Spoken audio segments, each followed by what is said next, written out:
अस्सलाम वालेकुम dear students, welcome to the third lecture of chemistry. Environmental chemistry हम study कर रहे थे। हमने लास्ट लेक्चर में पॉल्यूटेंट्स और उसकी टाइप्स पढ़ी थी। आज हमने एयर पॉल्यूटेंट्स के सोर्सेज के बारे में जो है वो स्टडी करना है। स्टूडेंट्स, एयर पॉल्यूटेंट वो सब्सटेंसेस होते हैं जो कि एयर की कॉम्पोजिशन को जो है वो ख़राब कर देते हैं। स्टूडेंट्स, एटमॉस्फेयर में हमारी जो आबो हवा है उसमें 99% जो है वो नाइट्रोजन और ऑक्सीजन होते हैं। बाकी कार्बन डाइऑक्साइड, वाटर वेपर्स जो हैं वो सिर्फ नेग्लिजिबल अमाउंट में 1% होते हैं। वही कह रहे हैं कि अदर गैसेस बेशक जो है वो माइनर कॉन्स्टिट्यूएंट हैं, लेकिन उनका भी हमारे माहौल पर बहुत जो है वो गहरा असर पड़ता है। ऐसा क्यों है? क्योंकि जाहिर है हमारा एटमॉस्फेयर ही हमारा इन्वायरमेंट डिसाइड करता है कि हमारा इन्वायरमेंट कैसा होगा जिसमें हम रह रहे हैं।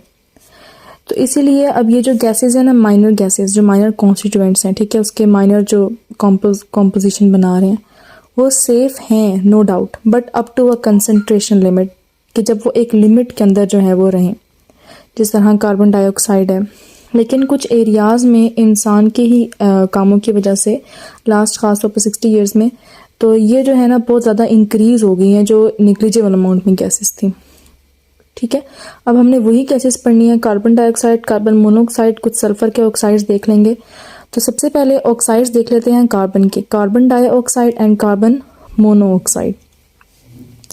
स्टूडेंट्स, ऑक्साइड्स ऑफ कार्बन कहाँ से रिलीज होते हैं? सबसे पहले तो होता है जो वोल्केनिक इरप्शंस होते हैं, आप लोगों को फिगर में नजर आ रहा होगा।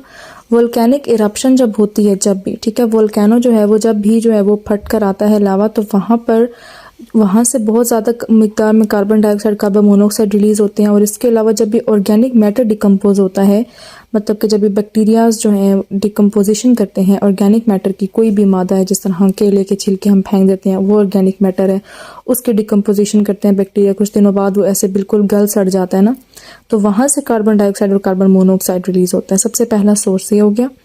देन सेकेंड सोर्स क्या है? फॉसल फ्यूल्स की कंबशन की वजह से। ठीक है, फॉसल फ्यूल्स जब जलते हैं स्टूडेंट्स, हम लोग जो भी पेट्रोल यूज़ करते हैं, ठीक है, नेचुरल गैस है, हम किचन में यूज़ करते हैं, कोल है, कोयला जिसको हम लकड़ियों से हासिल होता है और हम उसको जलाने के लिए यूज़ करते हैं कोयले को।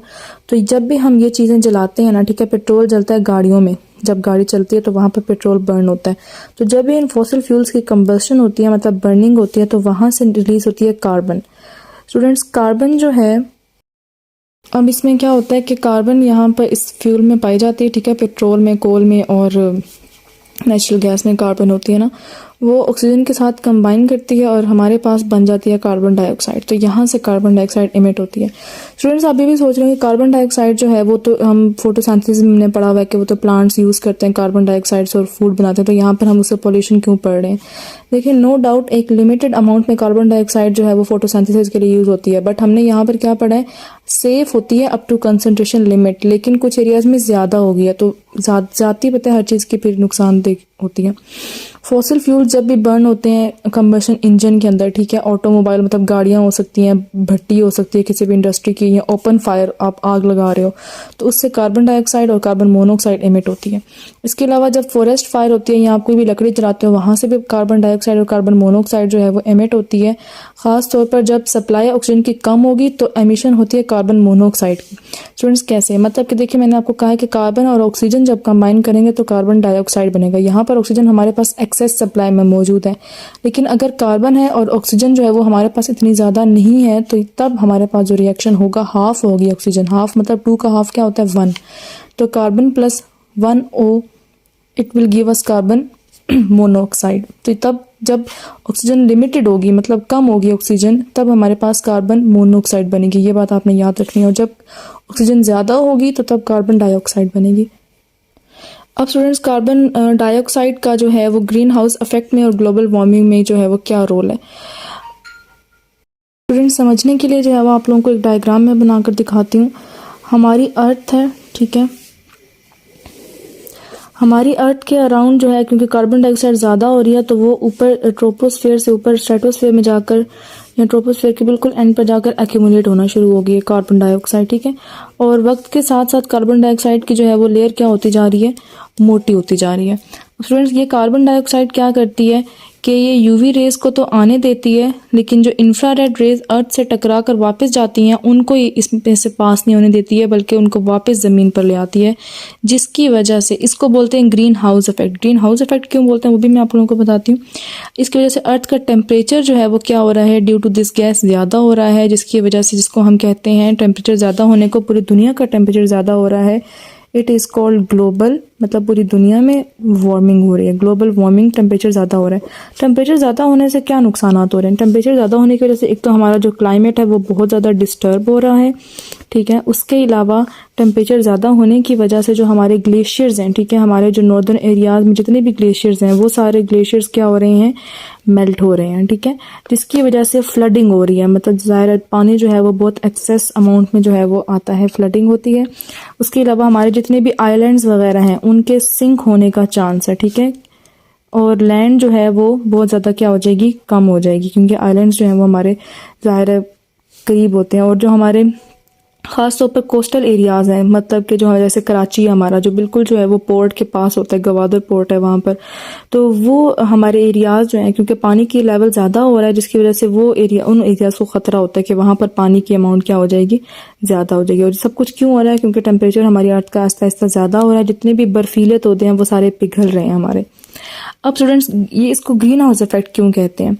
स्टूडेंट्स, इसको ग्रीन हाउस इफेक्ट हम इसलिए कहते हैं क्योंकि हम लोगों ने ना एक आर्टिफिशियल ग्रीन हाउस होता है, ठीक है, बहुत बड़ी सी शीट होती है ग्लास की, ग्रीन हाउस की तरह होती है, ठीक है, और इसके अंदर हमने ना प्लांट्स रखे हुए होते हैं। अब स्टूडेंट्स, हम ग्रीन हाउस इफेक्ट मतलब इसमें होता क्या है, इसके अंदर नर्सरी टाइप होती है, ये जगह नर्सरी जैसे जिसमें प्लांट्स होते हैं, आप लोगों ने अक्सर ग्रीन कलर की नर्सरी आप लोगों को फिगर में नज़र आ रही होगी। अब इसकी जो ये कांच होता है ना ऊपर, इसका ये जो पूरा ग्रीन हाउस होता है, जो पूरा इसका जो कांच होता है ग्रीन हाउस का, स्टूडेंट्स ये जो कांच होता है ना, ये इसके पास ये ऐसा कैरेक्टरिस्टिक वाला होता है, ये जो ऊपर ग्लास होता है इसका, कि ये रेज को आने देता है, सूरज की रेज को, ठीक है, और लेकिन उनको टकरा कर वापस नहीं जाने देता, बल्कि उनको अंदर ट्रैप कर लेता है, जिसकी वजह से इसके ग्रीन हाउस जो अंदर है उसका टेम्परेचर ज़्यादा हो जाता है, और जो प्लांट की ग्रोथ है ना वो अच्छी होती है, ठीक है। ज़ाहिर है टेम्परेचर ज़्यादा होगा तो मेटाबॉलिज्म ज़्यादा हो जाएगा, एंजाइम्स अच्छा काम करेंगे, तो अप टू सर्टेन लिमिट उसको टेम्परेचर को मेंटेन करता है, और ग्रोथ प्लांट की जो है वो फिर क्या होती है, अच्छी होती है। चलो, ये तो हमने एक आर्टिफिशियल ग्रीन बनाया ना, ग्रीन हाउस, जिसमें सनलाइट को हम, जो उसकी हीट है, सनलाइट को नहीं बचे, लाइट तो ट्रांसफ़र हो जाएगी, उसकी हीट को हम ट्रैप कर रहे होते हैं, ठीक है, उसकी हीट को, उसकी जो पूरी गर्मी एक एनर्जी की फॉर्म में है उसको ट्रैप कर रहे होते हैं। तो हमारे इसी तरह का सेम यहाँ पर भी देखें, आप लोगों को सिस्टम नज़र आ रहा होगा कि रेडिएशंस आ तो रही हैं और टकरा कर रेडिएशंस तो निकल जाती हैं, लेकिन हीट क्या हो जाती है, यहाँ पर ट्रैप हो जाती है, ठीक है। ये बात आपने याद रखनी है कि रेडिएशंस तो चली जाती हैं लेकिन हीट अंदर ट्रैप हो जाती है, तो जिसकी वजह से अर्थ का टेम्परेचर क्या हो रहा है, इंक्रीज हो रहा है। इसको बोलते हैं ग्रीन हाउस इफेक्ट, क्योंकि ये ग्रीन हाउस की तरह मिलता जुलता है, और इसकी वजह से हो रही है ग्लोबल वार्मिंग। याद रखना है, ग्रीन हाउस इफेक्ट और ग्लोबल वार्मिंग, इन दोनों का हमेशा इकट्ठे नाम लिया जाता है, क्योंकि ग्रीन हाउस इफेक्ट की ही वजह से ग्लोबल वार्मिंग हो रही है। अब स्टूडेंट्स एक दफ़ा बुक्स देख लेते हैं। Carbon dioxide forms a layer, जैसे मैंने आपको बताया कि कार्बन डाइऑक्साइड जो है वो अर्थ के अराउंड एक पूरी लेयर बना रही है, ठीक है, लाइक एन एनवेलप, और ये बिल्कुल उसने इसको घेरा हुआ है जिस तरह बिल्कुल एक एनवेलप होता है। It allows the heat rays of the sun to pass through it and reach up to earth. ये रेडिएशन सन की जो है वो उसमें से गुजरने देती है ताकि वो अर्थ तक पहुंच जाए। These rays are reflected from the earth surface and go back to the upper atmosphere। ये रेडिएशन सन से आ रही हैं और ये रेडिएशन जो है वो बाहर चली जाती हैं, ठीक है, लेकिन जब कार्बन डाइऑक्साइड की मोटी लेयर हो जाएगी तो ये रेडिएशन फिर जो है वो हीट की फॉर्म में ट्रैप हो जाएंगी। नॉर्मल कंसंट्रेशन जब कार्बन डाइऑक्साइड की लेयर की होती है तो फिर जो इतनी हीट होती है कि हम एटमॉस्फेयर को वार्म रख सकें, नो डाउट, ठीक है, इतनी नॉर्मल हीट होती है। लेकिन जब नॉर्मल कंसंट्रेशन कार्बन डाइऑक्साइड की जो है वो होनी चाहिए ज़ाहिर है, ताकि हमारी अर्थ भी जो है वो थोड़ी बहुत वार्म रहे, कूल ना हो जाए, ठीक है, वरना जो है वो अर्थ इस काबिल नहीं रहेगी कि हम वहाँ पर रह सकें, ठीक है। और अर्थ का जो है वो, और अगर कार्बन डाइऑक्साइड की ये नॉर्मल लेयर नहीं होगी ना तो फिर हमारा टेम्परेचर -20 डिग्री सेंटीग्रेड तक जा सकता है, जो कि रहने के काबिल नहीं होता, ठीक है। लेकिन इस कार्बन डाइऑक्साइड की नॉर्मल लेयर की वजह से ही हमारा टेम्परेचर 15 डिग्री सेंटीग्रेड होता है ताकि हम इजीली वहाँ पर रह सकें। लेकिन वो फिर हम बाद में पढ़ते हैं। कार्बन डाइऑक्साइड एक एयर पॉल्यूटेंट नहीं है, ठीक है, बल्कि बहुत इसेंशियल गैस है प्लांट्स, क्योंकि फोटोसिंथेसिस करते हैं, कार्बन डाइऑक्साइड को कंज्यूम करते हैं, ठीक है, और ऑक्सीजन बनाते हैं। और एनिमल्स भी जो है वो रिस्पायरेशन में इसको जो है वो आउटटेक करते हैं इसकी। इस तरीके से एक नेचुरल बैलेंस मेंटेन होता है कि ये रिस्पायरेशन एनिमल्स करते हैं और कार्बन डाइऑक्साइड रिलीज करते हैं, उसके साथ वाटर भी। और जो प्लांट्स हैं वो क्या करते हैं, कार्बन डाइऑक्साइड और वाटर को मिलाकर फोटोसिंथेसिस करते हैं और अपनी ग्लूकोज बनाते हैं, एनवायरनमेंट में ऑक्सीजन प्रोड्यूस करते हैं। और लेकिन ये बैलेंस तब डिस्टर्ब होगा जब कार्बन डाइऑक्साइड ज़्यादा प्रोड्यूस होना स्टार्ट हो जाए। ठीक है, मतलब कि हम दरख्तों को काट रहे हैं, कार्बन डाइऑक्साइड ज़्यादा क्यों प्रोड्यूस हो रही है, हम दरख्तों को काट रहे हैं, उसकी वजह से कार्बन डाइऑक्साइड जो है वो कंज्यूम नहीं हो रही है। ठीक है, वरना तो प्लांट्स को कंज्यूम कर लेना तो फिर तो लेवल इसका इंक्रीज़ नहीं होगा, लेकिन प्लांट्स इसको कंज्यूम नहीं कर रहे हैं जिसकी वजह से इसका लेवल क्या हो रहा है, इंक्रीज़ हो रहा है। और although carbon dioxide is not a poisonous gas, yet its increasing concentration due to burning of fossil fuels in different human activities is alarming। खतरनाक हद तक जो है वो इससे कंसंट्रेशन बढ़ चुकी है और वो इंसानों की एक्टिविटीज़ की वजह से बढ़ी है और ये सिचुएशन बहुत ज़्यादा ख़तरनाक सिचुएशन है। Carbon dioxide in the atmosphere एक ग्लास वॉल की तरह एक्ट करती है, जिस तरह ग्रीन हाउस की ग्लास वॉल होती है। ये यूवी रेस को आने तो देती है अपने अंदर से, लेकिन IR रेस को उसमें से गुजरने नहीं देती है। वो क्या करती है, IR रेस को ट्रैप कर लेती है, ठीक है, जो अर्थ से एमिट हो रही हैं। Hence increase concentration of carbon dioxide, जब कार्बन डाइऑक्साइड की लेयर ज़्यादा बढ़ जाएगी तो वो इंफ्रारेड रेडिएशंस को एब्जॉर्ब कर लेगी और हीट एनर्जी को प्रिवेंट करेगी कि वो मतलब रोक लेगी कि वो एटमॉस्फेयर से ना जाए। तो स्टूडेंट्स, जब हीट एनर्जी एटमॉस्फेयर से नहीं गुजर सकेगी तो क्या हो जाएगा कि हमारे जो अंदर होगी सारी जो होगी और रात को जो है वो हमारी अर्थ भी जो है वो कूल नहीं होती है इस कार्बन डाइऑक्साइड की हीट की वजह से। अब जैसे जैसे जो है वो कार्बन डाइऑक्साइड की कंसंट्रेशन ज़्यादा होगी, कम एनर्जी जो है वो एटमॉस्फेयर में लूज हो सकेगी, सारी एटमॉस्फेयर के अंदर ट्रैप हो जाएगी, हमारी अर्थ के अंदर जो हीट है वो ट्रैप हो जाएगी। देयरफॉर एवरेज टेम्परेचर जो होगा आहिस्ता आहिस्ता हमारी पूरी दुनिया का टेम्परेचर ज़्यादा होना शुरू हो जाएगा। इसको बोलते हैं greenhouse effect. This effect is proportional to amount of carbon dioxide. जितनी कार्बन डाइऑक्साइड ज़्यादा होगी ग्रीन हाउस इफेक्ट उतना ही ज़्यादा होगा, और कार्बन डाइऑक्साइड की जितनी ज़्यादा जो है वो कंसनट्रेशन होगी उतनी ही ज़्यादा ट्रैपिंग होगी हीट की, वार्मिंग ज़्यादा होगी। और इस वार्मिंग के फिनोमिना को हम कहते हैं ग्लोबल वार्मिंग। मतलब पूरी दुनिया का टेम्परेचर क्या कर रहा है, राइज कर रहा है due to this carbon dioxide layer greenhouse effect की वजह से ग्लोबल वार्मिंग हो रही है। दुनिया का टेम्परेचर क्या कर रहा है, इंक्रीज कर रहा है। स्टूडेंट्स, ग्लोबल वार्मिंग के जो है वो इफेक्ट्स क्या क्या है, हमारी दुनिया पर क्या असरात पड़ रहे हैं। कार्बन डाइऑक्साइड के एक्यूमुलेट होने की वजह से जो हमारा टेम्परेचर है वो 0.05 डिग्री सेंटीग्रेड हर साल बढ़ रहा है। ठीक है, और इसकी वजह से जो है वो हमारे वेदर बहुत चेंज हो रहा है। ठीक है, हमें बहुत एक्सट्रीम वेदर्स नज़र आते हैं, बहुत शदीद गर्मी पड़ना शुरू हो गई है।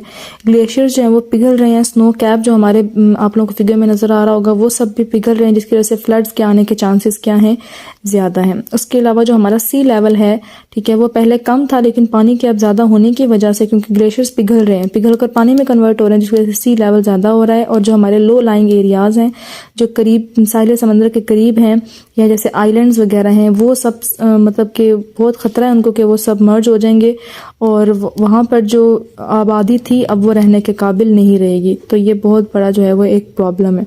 ये सारे अफेक्ट्स हैं ग्लोबल वार्मिंग के। उसकी वजह से ग्लेशियर्स पिघल रहे हैं, सी का लेवल ज़्यादा हो रहा है, फ्लडिंग हो रही है। ठीक है, उसके अलावा जो है वो हमारे पास कोई भी एरियाज़ वो जो हैं वो अब रहने के काबिल नहीं रह रहे। ज़ाहिर है फिर पॉपुलेशन को वहाँ से ट्रैवल करके कहीं किसी और शहर में जाना पड़ेगा।